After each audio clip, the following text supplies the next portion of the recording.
Welcome to my top 10 things to do in Moldova. It might look like a small country, but trust me, there's plenty to see and do here.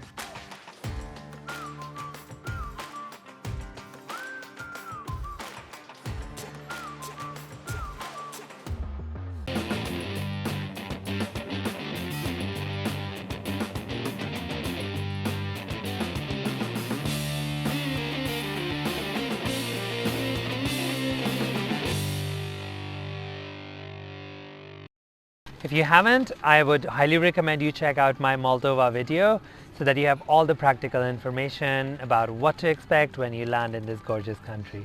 So check it out now before continuing with the video. A big advantage of Moldova is that it's really budget friendly, and I visited a spot that cost me only under $50 for an amazing session. It included the spa as well as the use of facilities like jacuzzi, sauna, steam room, showers, everything. And while it was cute and tiny, the service was absolutely perfect.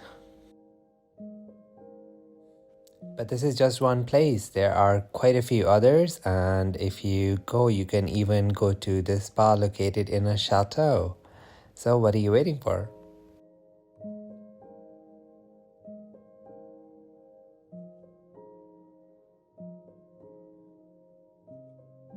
Alright, so let's talk about food in Moldova. I have been really positively surprised about how much variety there is for food, and I honestly love it.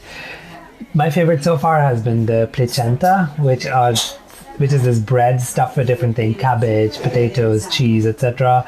There are tons of veggies and they're really flavorsome. They're not just bland, You can also try a lot of these pickles, and the best thing I found was that if you go to wineries or any places like villages, they have really nice little eco resorts that you can try food in, and it's really colorful, it's really traditional, flavorsome, and best of all, it's really, really cheap. And don't forget, you have to try kompot. This is the local version of the drink. It's really good in summer especially.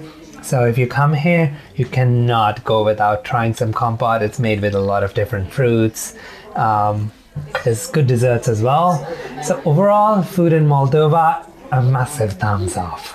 If you're looking for comfort food, Andy's Pizza is the perfect spot in Chisinau.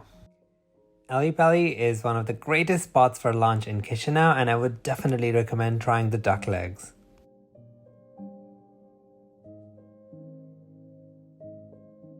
This is Goguta, a cake from the south, from the Gagauția region. And it's named because it looks like the hat of a cartoon character.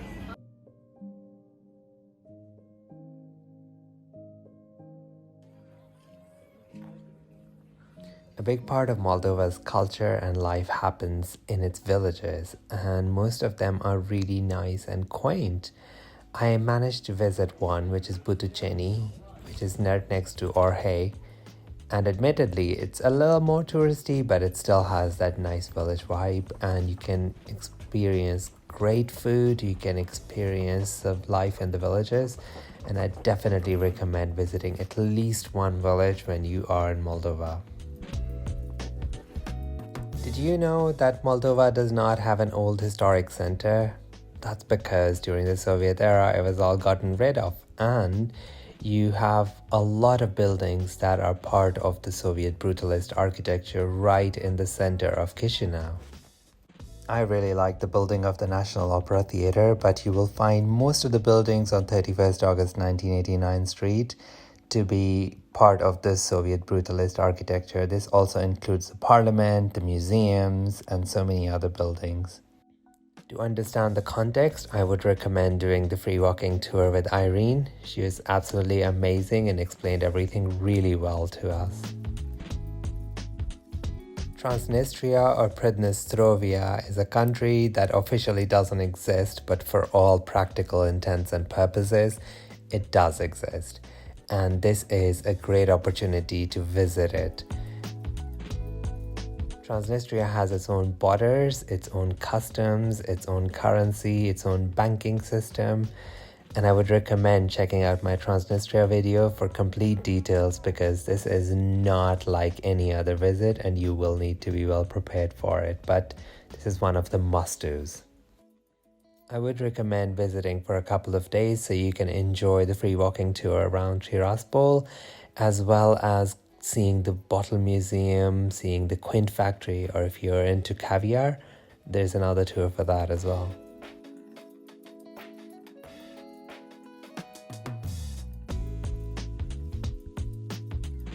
Chisinau has a nice, thriving nightlife, and it is really fun to go out in the capital. Whether it is going to a wine bar, a normal bar, or to a club, there's plenty of options to go around, but I would recommend staying vigilant after dark.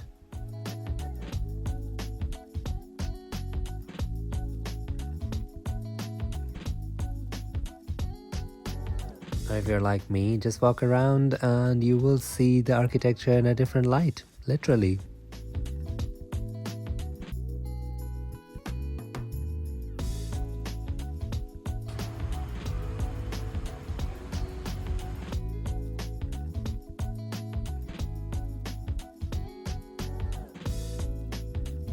Soroca is a really beautiful fortress, but it's a little tricky to get up there, especially if you're short on time. I couldn't get a car, so I couldn't go up there, but I would definitely be checking it out. It really looks really beautiful, and it was highly recommended by quite a few locals during my stay.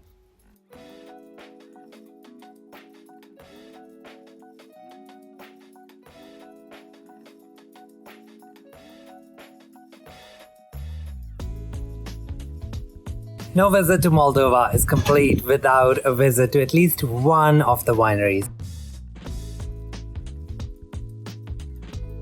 There are a lot of wineries to choose from, but obviously you want to go with the most famous ones that happen to be also the biggest ones in the country as well as the world.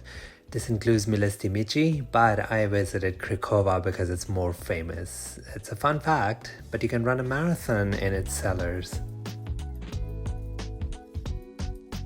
It is a big winery, and I would definitely recommend booking your tour in advance. Do check out my video about the wineries and you will get all relevant information before your visit. The second winery I visited is Asconi, which is also close to Chisinau, but it has more of a rural feel, and it felt much different and still quite interesting, and it is also a great spot if you want some good food. Wineries being such an important part of Moldova and their culture for centuries, this is one thing you definitely don't want to skip when you're in the country.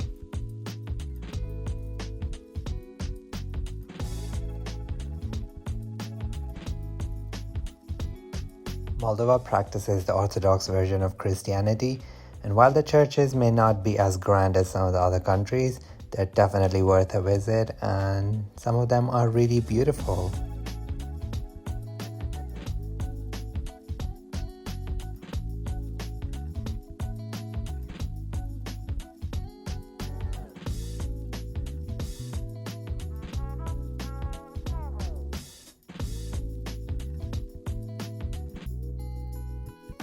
My favorite one was the Suflia Monastery at the end of 31st August 1989 Street, but I also really liked the Cathedral of Chisinau.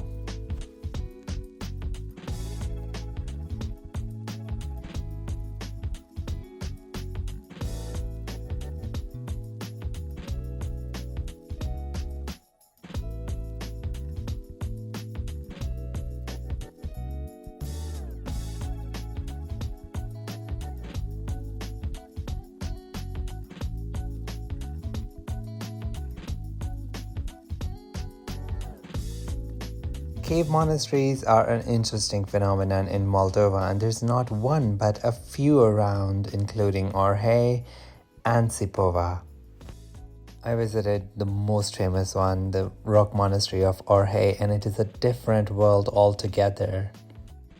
The surroundings are really beautiful, and no doubt these were a big factor in the monks choosing the place, but the way they carved the caves and made them habitable as well as created churches inside is absolutely stunning. And the views from the monastery, wow, worth its weight in gold. So what do you think of the top 10 things to do in Moldova? I would recommend checking out my other videos like food, vlogs, Transnistria video, so you have a fairly good idea of what to see, do, and you're prepared with all the proper information.